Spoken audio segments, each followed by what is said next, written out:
Hello and welcome to the Advanced Podcast. I'm your host, Vikas Pota. Today, I'm really pleased to be joined by Dr. Steffen Sommer. Steffen is Director General of Misk Schools, where he leads the strategic development of a growing network of schools in Saudi Arabia. He brings more than 25 years of international education leadership experience across Europe and the Middle East with a strong focus on school improvement, leadership development, and high-quality learning. Before joining Misk Schools, Steffen served as principal of Doha College in Qatar, where the school became the first in the world to be recognized as a high-performance learning world-class school. He has also held senior leadership roles in international schools in The Hague, Paris, and Lausanne, and earlier in his career worked at the famous rugby school in the UK. Steffen holds a PhD in translation studies and is fluent in several languages. Alongside his role at Misk Schools, he's actively engaged in global education networks and contributes to international conversations on school leadership and system improvement. Steffen, it is great to have you with us. Welcome to the Advanced Podcast. Thank you, Vikas. Thank you for having me. That was a very generous introduction, I've got to say. Thank you so much.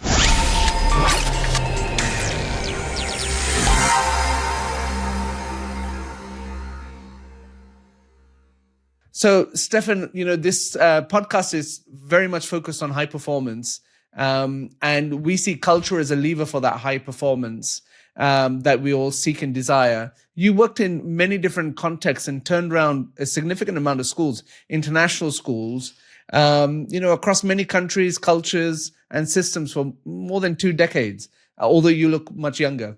Looking back, what belief about leadership have you had to unlearn, and what replaced it? Well, in all those years, of course, I would like to think my leadership has evolved over time. Also because societies have evolved. Nowadays, the world in 2026 is very different from the world in 1999, dare I say it. So it's evolved with that. I suppose in the early days of my leadership, there was quite a bit of autocracy. And that was not so unusual because in the late 90s, early 2000s, that was still a thing to do. And the staff and students and parents that you led in schools almost expected it at certain levels of schools and and that then changed over time. And with it, my leadership changed. It has become very inclusive, and I now really I define myself more as an enabler, and I've done that in my last 3 headships, certainly, very much more as an enabler rather than as someone who comes up with the main ideas. I have evolved in such a way that I include my staff in and the students, and to a large degree also the parents, in what we do. And that comes from strategic planning with the board, as well as development planning. I include everybody because I'm almost paranoid that I might miss a slant of what people want, because it's very important to have buy-in of the entire community. And I think the worst thing that one could do, yes, in the late 90s, early 2000s, one got away with it. But these days, the worst thing one could do is to try and do leadership to people, rather than include people in the leadership. I think the biggest ticket to have in the current climate is to have buy-in and ownership of everything that goes on. And that's really the biggest learning curve. And I think the reason for the success I've had here at Misk Schools and at previous schools that you very kindly mentioned is really that people felt included in what was happening. So I very rarely had opposition to what we were doing. That doesn't mean there was no opposition ever, but never there wasn't any opposition to what we were doing. Maybe people didn't like certain conditions, and as you know, it happens in all places. But so that's really how we defined it. But it's really, if I think back at my leadership, what it was like in the very early days, it was much more focused on getting things done rather than leading people to join me in getting things done. That is what it's evolved into. And when you see leadership in schools around the world, and again, leadership is also has a cultural nuance as well. What is leadership in a Saudi Arabian context compared to leadership in a French context? And how does that differ? Well, the cultural context is of enormous importance. I would say leadership in the Middle East has to be somewhat different from leadership in France. Leadership in France is, or in Switzerland as well, is just very systemized, and there are systems, and that's it, that's accepted. And that there are certain expectations of leaders, and as long as you meet those expectations, that's fine. Of course, there are personal nuances and all of that. While here in the Middle East, that also included Qatar, where I was, as you mentioned, for a fair number of years as well, leadership needs to, there's a very strong sense of fairness here, which is very similar to what it is in Europe. However, it is different in other ways because the systems behind that fairness are not quite the same. Because the system of fairness is very, very much written into law in Europe, and it therefore is an accepted expectation. Here in the Middle East, it is an expectation, but there is no law around it that makes that compulsory. In addition to that, there is, of course, the religious slant to it, which is very much, and we mustn't forget, in Europe, we've almost forgotten that, what it is like when religion is part of politics. Because we are used to countries where state and church are divided. This is not the case here. And that makes leadership of an institution like Misk Schools, or indeed Doha College, although that was a British school, very, very important. And I've got to say, the success of Doha College was very much linked to the success of Qatar at the time, although people wouldn't automatically make that link. If a British, American, French, or whatever national school in the Middle East is not part of the vision of the country in the Middle East in which that school exists, it's already failed.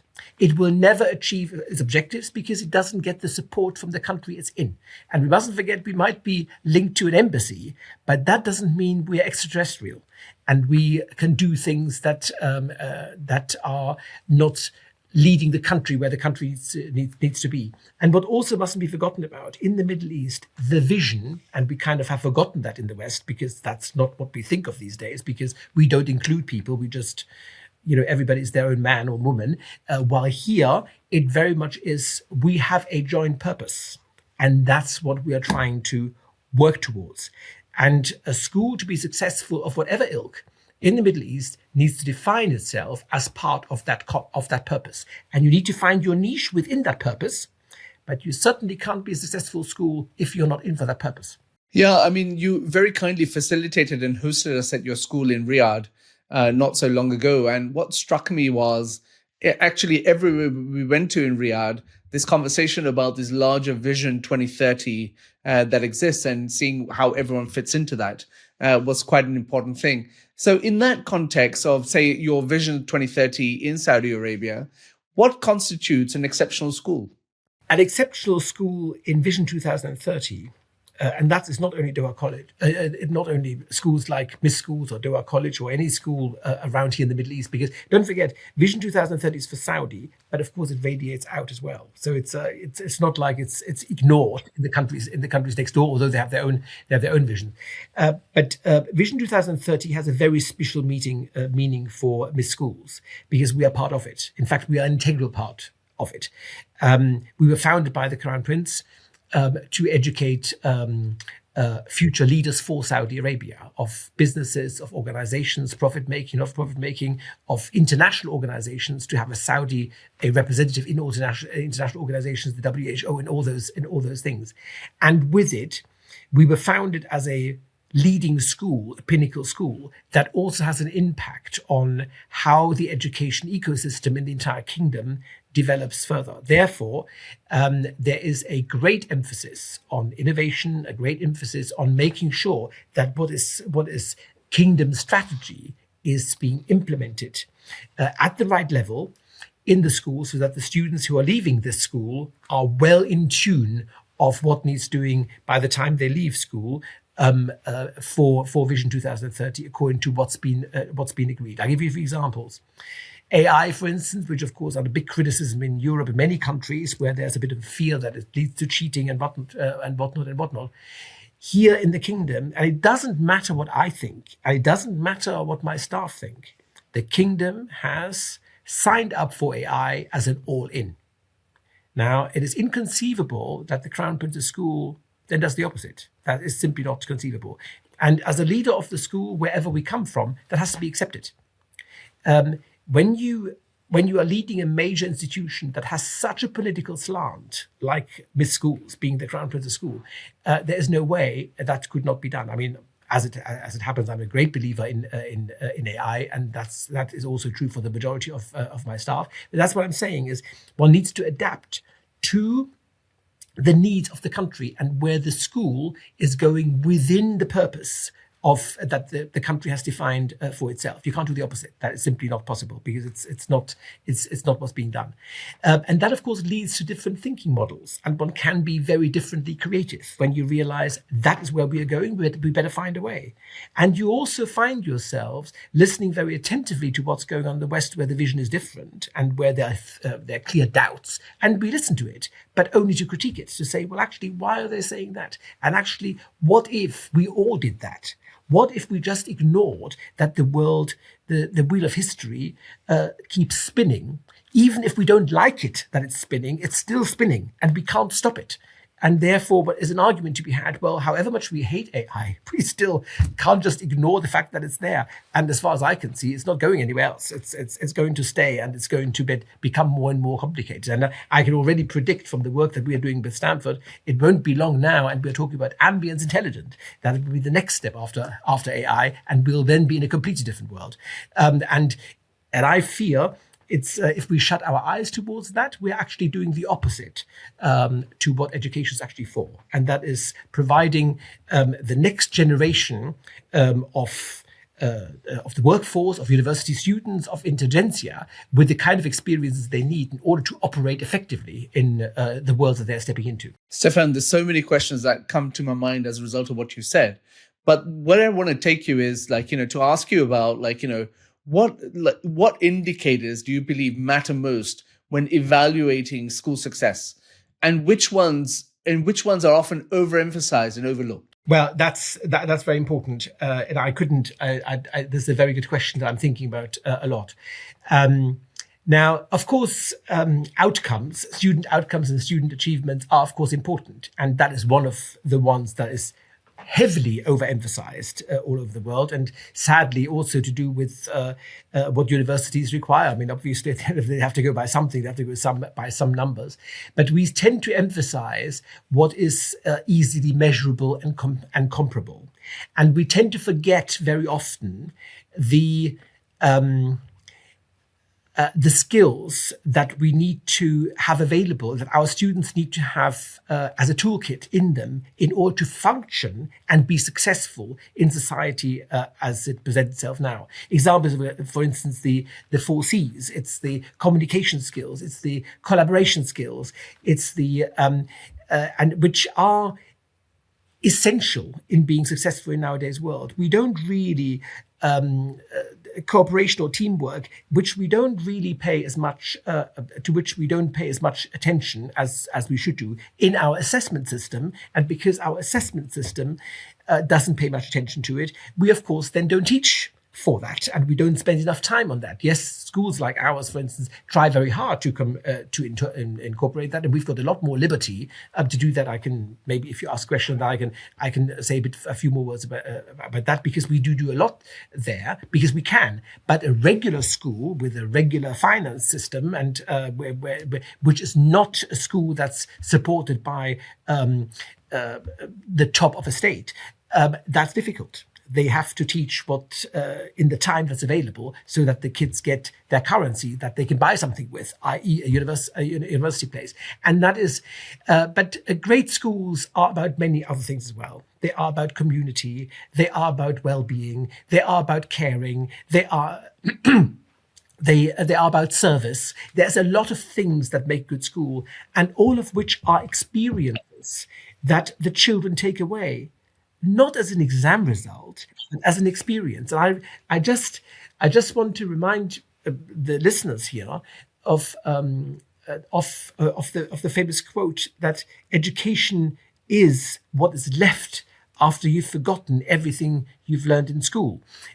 And that really is quite important, because we all know once we've been working for 20 or 30 years, we will have forgotten the some of the complicated maths that we did when we were in grade 12, and some of the chemistry and that kind of thing. And that's, of course, true. But what we don't forget is the experience we've had, the teamwork we've had, the friends we've made, and all of this. And that time, that is sometimes forgotten, which actually means now, in the age of AI, these very human skills that make us who we are and make us function quite differently from artificial intelligence, they're being forgotten about. Yet they need to be in the focus, because they need to be emphasized, because that will make us different. Well, it's exactly that I realized during the pandemic in particular, that when we created the World's Best School Prizes that are focused on 5 areas that really cannot be described as anything but fundamental to school success, but again, often overlooked. So all the research that shows us that schools that are good at community collaboration get better learning outcomes.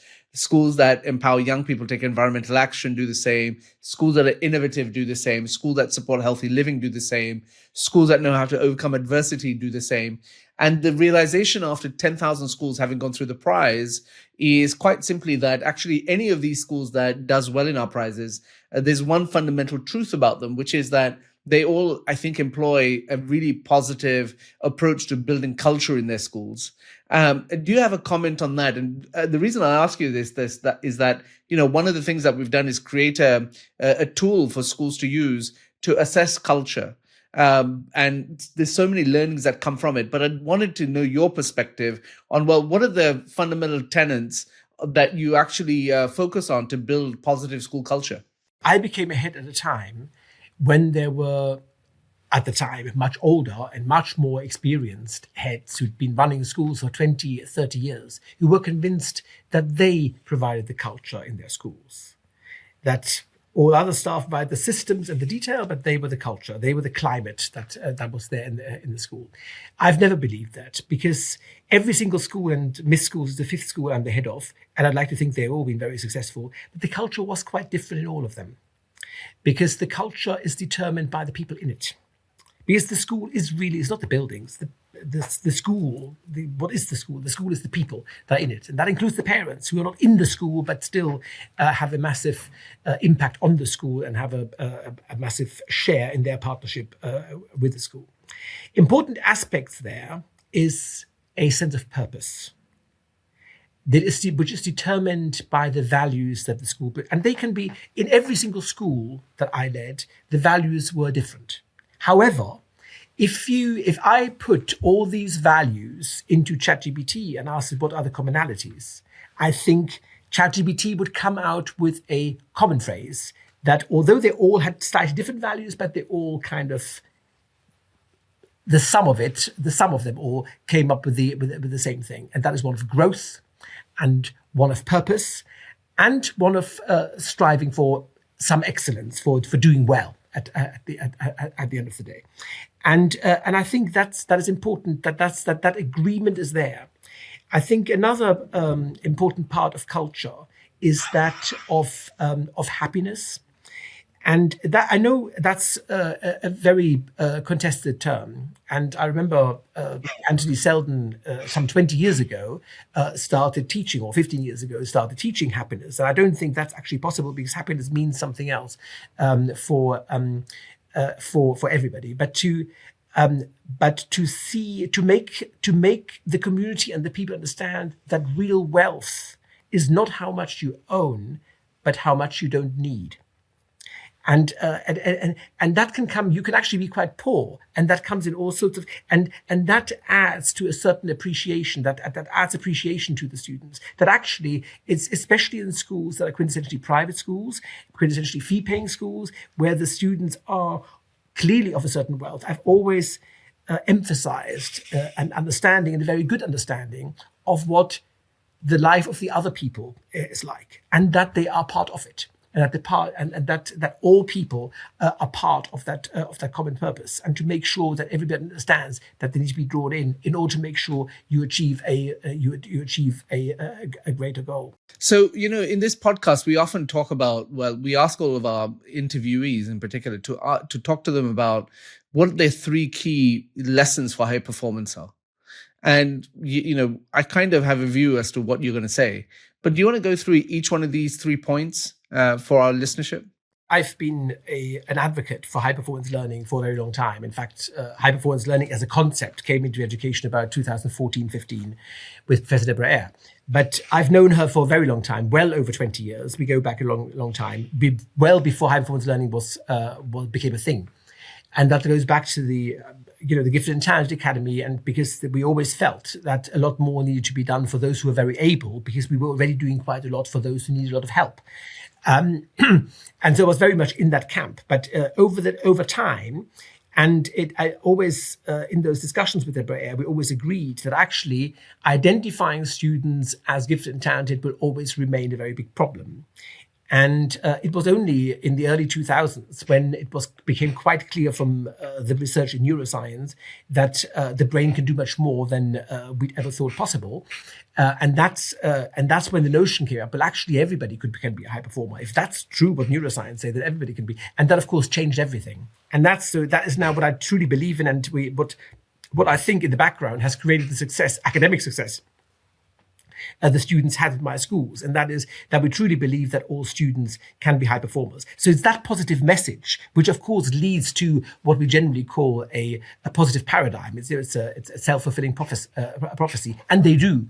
And of course, it's a very easy message to sell to the parents. I mean, which parent would not want to believe that their children can be high performers? So you easily create a team around that. But there's much more. And we mustn't forget that the notion of high performance learning comes from sport, of how to create high performing sportsmen and women.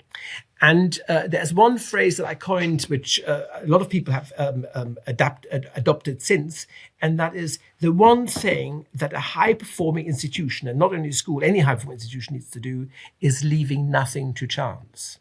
And that's very much the basis on which high performing sport is grounded. So, if, for instance, you are a runner, all of a sudden, when it comes to making you a champion, it's not only the running and not only the training, but it's the emphasis on every single muscle, and not just the muscle groups, but every single muscle and what it does and how it behaves and how you best grow it and how you make sure it stays healthy and all of that. But not only that, no, it goes much further. It goes to your diet, it goes to your sleep, it goes to everything. And now, of course, it's the pillows they sleep in, and what's in those pillows, and what they eat. And now, of course, it's even more precise. It's two runners, two sprinters of the same age, of the same ethnic background, and yet they still need different diet because their metabolism runs at different rates, and all. So it's very, very precise. And if we just translate that into teaching, that nothing can be left to chance, including the relationships that the children have with the staff with the parents, the children with the parents, and the culture in the school, as well as the precision when it comes to teaching and learning. It is the curriculum, how adapted it is to what the students need, and what the aim is to get the students into. If all of that has been properly thought through, and nothing has been left to chance, meaning everything has at some stage been a priority for someone, then you get to high performance. And I know it's complicated at school, very complicated, because there's a lot more than out of the many things that I've just mentioned. But if none of it is left out of focus, and it has some priority somewhere for someone, then you get there, and that's really the biggest learning curve there. So the one thing that's been common in all my schools, I've always left nothing to chance. I always planned. There was always a strategic plan. There was always a development plan, which covered all areas of the school and always involved all staff. And it also enables you as a leader to react very quickly and confidently to any quick changes, because you always are driven by this leaving nothing to chance. And if something comes your way that needs dealing with, it needs dealing with straight away. It's that kind of thing. And it has been very successful. It also comes to data. That data needs to be there, yeah, but for a purpose. What am I collecting this data for? For what reason? What do I want to do with it? And where does it lead to? It's all of that kind of thing. And that has been very successful. And here at Misk, in a way, it's the pinnacle of my career in many ways. Because we are a royal school, and it's really quite fantastic to be here. You've seen it yourself. But I also feel quite proud that these students here are not international students. All my other schools had about a minimum of 80 nationalities, a maximum of 150 nationalities. Here, I've got 2. Here, there's predominantly Saudis and one other. So it's very, very little diversity, which actually, leaving nothing to chance, is, for instance, a focus for us, because we are missing quite a bit of cognitive diversity because we don't have that enough there for me to counteract it. So your first point is about having a strategic plan and leaving nothing to chance. Tell us your second lesson. The second lesson is that when it comes to high performance, there has to be a high degree of happiness as well, because high performance comes also with of course, the notion of hard work. But hard work can only be performed well if there is a bit of fun in it. If it's quite clear that students want to do this hard work. Of course, in a school, you have also reasons to force students to do something. But once the word force is used and once force is applied, you can't really expect there to be the positive outcome that you might want. For instance, I mean, there are schools out there, not very many these days, but still in several countries, there are exam factories where, teaching to the test and making sure the exam results are at the top level. And if a high pressure is applied, you do have a comeback from that. There are negatives that's been from it, and it's not like we don't have them at all. Of course we do, but you try and limit it, and you are prepared for it, and you want to make sure that there is enough diversity in the way of activities that are there. That there are sporting activities, that other things for children to do to occupy their minds, but also to make sure that what they learn in lessons they can use in other guises, so that there is fun. And we mustn't forget, students nowadays want to see a purpose in 2026, with regular access to the world's libraries and constantly being online, chatting with the world at large, children will not easily just do what you tell them. They will question things, and they want to know why, for what purpose am I doing this, and where does it take me? And this children are getting younger and younger asking those questions. So all of that needs to be thought through. So the happiness bit, that whatever we ask children to do, there has to be an environment which provides for happiness, being well looked after. That means a well-being system, and that's of course quite intricate. In Britain or in Western countries, we call it a pastoral system. We call it a well-being system here, which has to be linked to the culture of the school, because the well-being is achieved by in different ways, doing different things in different cultures. But another thing for high performance is that we should never forget, and that is the impact of opportunities. High performance implies that you have an innovative mind, and that innovative mind has to be fostered. We can't expect our children to be able to do something that they've never done before. And it is not true. There is no exam system in the world that requires children to be innovative. So therefore, we need to find opportunities for that. So my third point is really opportunities. For a high-performance school, there has to be a plethora of opportunities, ideally as many as the school can muster and afford, so that children can take the learning in the classroom into other guises. And we all do trips, we all do activities and that kind of thing. And the more we can do of that, of different ilks, the better that is. And we are, in many ways, here at Misk Schools, a prime example of it, how much that does. And I give you an example for that. Our activities program is quite wide, and we do a lot from, God knows how many sports. We have an Olympic sports center, so God knows how many sports. But we also have a whole program of academic extracurricular activities. That is preparation for international competitions, for international Olympiads, and nobody's forced to do anything. Whatever takes their fancy. It is AI, it is drone building, you name it. And all these academic things are there as well. And every year that changes a little bit of what we do. And we get experts in to do this and provide this. Now, this might be for most schools a bit over the top. That's true. However, what we're proving is the more opportunities there are for children to choose from and to try out, the more you get in their cognitive development, in the way they can expand their mind, and you find them doing things then that you never thought possible. Stefan, I think we would be remiss in not telling people a little bit about your school. And so obviously I've visited it, I've seen it, I've seen the scale of it, I've seen the ambition of it. In a podcast, how do you describe your school? Like, in terms of facilities, in terms of opportunities, it'd be useful to give people some sort of contours as to what is the exceptional environment you're in. We have to be a bit careful here, because, and you saw it yourself, because, and I always put it in that context, because it is very easy for the listener to potentially think, oh, well, here we go, one of those rich schools for 50 kids, and that's fine, but that's not our context. We are not a normal school, and I think I can say that with quite some confidence. We are a school that is in many ways off scale. We have a very large campus of 220,000 square meters, and that is only for 1,000 kids. No more than 1,000 kids. We've got a built-up territory. We've got 9 buildings. We've got a junior school, a girls' school, and a boys' school, and an Olympic sports center. We've got 2 FIFA pitches and playing fields. We've got other activities that go far beyond that that we can do, including we've got a body where a student can be paddle and tennis and you name it, and they can do all these things, and that's off scale for a lot of schools, and I know that, and that was also the case when I was head of other schools.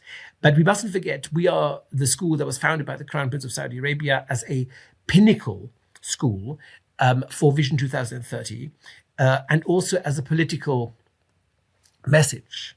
We're putting our money where our mouth is. So we're saying Vision 2030 is based on education. We're putting education first, and here we go. This is our pinnacle school. And in many ways, the country is recreating an independent school system, which runs parallel to the state school system, very much like it is in the UK and in the US as well, which has a pyramid. So there's a top school, a bit like Eton in the UK, and then there are many other also very, very good private schools that are now being established here. And many international schools are settling here, and many people who are in education in the world know that. I mean, it's a very fertile ground at the moment for international schools to settle. 700 alone are settling here in Riyadh, and then of course many more around the country, in Jeddah, along the Red Sea coastline, and so forth. And all of us, including all those new schools, will be part of Vision 2030, but we are the leaders of it. So in many ways, we are there also to try things that other schools will then copy, which is why we do have our own diploma, which we established here 2 years ago. Has been very successful because the students have been getting into some of the best universities in the world as a result of it. And that will be there for other schools to copy. And they won't have to pay for it. They just have to do it. They have to meet certain standards. But it's so in many ways, we are also building a message. But let me say one more thing. We are a royal school, and that doesn't only come with advantages. There are disadvantages as well, because on top of that, and you can imagine when a country has a school like this, we're also a bit of a museum. So, when visitors come, we're also being shown off, and quite proudly, and we don't mind doing this, but all of that needs to be accommodated. Having worked a lot in the region, we have listeners from all over the world. What is the essential difference between a Saudi and a UAE and a Qatar? Like, how when someone is thinking about schooling or moving to the region, how should they think about education? The biggest difference that we notice here, and don't forget, my school is full of Saudis, and they're doing exceptionally well. We are a high-performing school, also with very, very, very high-level entrance exams. So, and it takes a lot for Saudi nationals to pass these entrance exams at all levels, and we're taking them in all levels. In junior school, but of course also in grade 7, in grade 9, in grade 11, and so forth. And the exams are tough. So there's a real ambition in this country of the locals, and I say this I emphasize it in such a way for a reason, by the locals to live up to their leaders' ambition. Because it does take a fair share of work if you're coming from a local Saudi school with the expectations that there are in local Saudi schools at the moment, that will change in the future, but at the moment, to then make the entrance exams to come into Misk schools. That is a feat. That really is a feat. And I can tell you, we also have places for international students, but we have very, very, very few. And the main reason is they don't pass the test.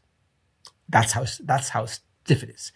And that already says, without putting too fine a point to it, there is a real allegiance in this country to the Vision 2030, and all countries here on the Jazeera, on the Arabian Peninsula, have a vision. They're not quite the same, but there's something along those lines. And that's not quite the case. What is also very, very, very different is that Saudi, unlike Qatar, the UAE, Bahrain, is not a country full of expats and with a few locals. Saudi has 35 million locals.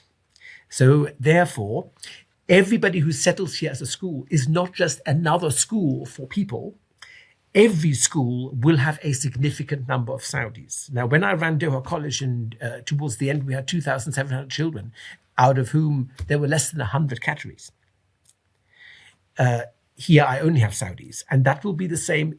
Any school that settles here, any of the foreign schools that are here, they're all doing quite well. They have at least 10% Saudis. And you'll be inundated with applications from Saudi because there are so many, and they have money. It's not like they can't afford education. They can. And because the country is much more open than it ever was, there is a huge appetite for this. Parents are very keen on their children learning English quite early, because that's not quite the case, because the general level of English in Riyadh is very good. But not so much when you travel around. The country is big. The level of English is not as good as, for instance, in Qatar or in the UAE, because the exposure isn't there. So therefore, parents are very keen on doing that. So therefore, and that's the biggest difference. So two things: it is the ambition of the locals, and the presence of the locals, and therefore the impact of the locals on what's happening. While in Qatar and the UAE, the impact of the expats is very palpable everywhere that they have on the development of the country. Here, the impact of the Saudis is very palpable because they are everywhere. And of course, what people are not used to, if you've lived in the UAE or in Qatar or in Bahrain maybe for the last 10 years or 5 years even, people are not used to, in Saudi, of course, Saudis are doing everything. Saudis are from the royals to the taxi driver and the cleaner. Saudis are doing everything like in all other countries. Stefan, it's been a delight to have you on the Advanced podcast in what I can only describe a very honest conversation. And, you shared some very important lessons when it comes to high performance, which is what the nub of this podcast is about. You spoke eloquently about the need for a strategic plan when it comes to running a school, operating a school, and you described it as leave nothing to chance. But I believe that leave nothing to chance, knowing you, also means, high performance is built on high expectations, clarity, trust, and a strong alignment between families and schools. When learners feel intellectually safe and well supported and appropriately challenged, excellence becomes a consistent habit, knowing you. The second thing you talked about was to actually think about the well-being and the culture of the school in that context, to make sure that there's a high degree of happiness, and that is rooted in purpose, which I think is very powerful. And the third thing I think you talked about that actually none of our guests have so far touched on is to do with innovative minds need to be fostered. And so the opportunities that your students in your school have reflect that. And I think that is a very powerful lesson that you leave everyone with, given just the complexity of the world that our children are going to go into, and the limitations of academic curricula in particular to achieve that. And so, Stefan, I really appreciate you coming on this podcast and talking about these lessons. And what I want to tell our listeners is that if you enjoyed this episode, please follow the podcast on your preferred platform, download it, share it with your colleagues, and join us for the next one. On that note, Stefan, thank you so much for taking part in the Advanced podcast, and we look forward to future opportunities of engaging with you on this as well and getting an update from you. Thank you so much. Pleasure. Thank you so much, Vikas. Thank you for giving me the opportunity. Thank you so much.